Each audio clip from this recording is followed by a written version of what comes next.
Aujourd'hui, une onde de choc traverse la région des Grands Lacs. Depuis Kigali, le 4 juillet 2025, le président rwandais Paul Kagame a fait une déclaration tonitruante devant la presse internationale. Une sortie médiatique qui fait déjà grand bruit. D'un ton ferme, Kagame a réaffirmé la volonté de son pays de respecter scrupuleusement l'accord de paix signé à Washington avec la République démocratique du Congo. Cet accord, parrainé par les États-Unis, engage les deux parties à mettre fin aux hostilités dans l'Est congolais. Mais Kagame ne s'est pas arrêté là. Sans jamais citer directement Félix Tshisekedi, il a dénoncé, à mots à peine couverts, l'irresponsabilité d'une certaine classe dirigeante congolaise, trop habituée selon lui à signer des accords qu'elle n'a jamais eu l'intention d'appliquer. Il a été clair. Ceux qui ont signé cet accord doivent l'appliquer eux-mêmes, Washington ne le fera pas à leur place.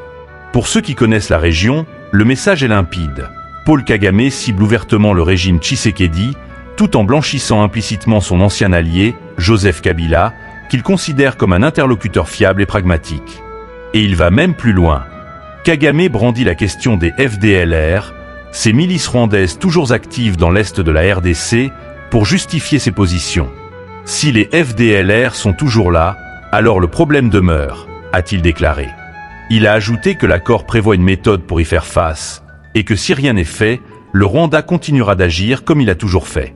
Traduction. Si Kinshasa, comprenez Félix Tshisekedi, n'agit pas contre les FDLR, le Rwanda se réserve le droit d'intervenir militairement en RDC, comme sous les mandats précédents, lorsque Joseph Kabila fermait les yeux sur certaines opérations rwandaises en échange de deals politiques. En stratège, Kagame prend ici la communauté internationale à témoin. Il affirme que son pays respecte toujours ses engagements, contrairement à Kinshasa. Nous sommes honnêtes, nous sommes sérieux et nous respecterons ce que nous avons accepté.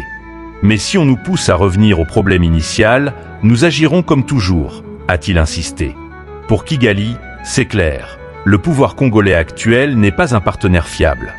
Kagame semble regretter à demi-mot l'époque des discussions discrètes mais efficaces avec Joseph Kabila, un homme de pouvoir qu'il sait manœuvrer. Derrière cette conférence de presse, un message caché apparaît. Kagame envoie un signal clair au cercle de pouvoir en RDC, un message qui ressemble fort à un soutien déguisé au retour de Kabila dans l'arène politique congolaise. C'est un clin d'œil à ceux qui, à Kinshasa et dans les cercles d'affaires, rêvent d'un deal pragmatique au détriment de la souveraineté nationale. La question est posée. Face à un Rwanda qui assume sa duplicité et défend son expansion sous couvert d'accord, la RDC restera-t-elle une fois de plus la proie des calculs étrangers et des traîtres internes? La RDC doit choisir résistance ou capitulation. Pour suivre les dernières informations et analyses, abonnez-vous à notre chaîne et restez informés des développements sur la scène internationale.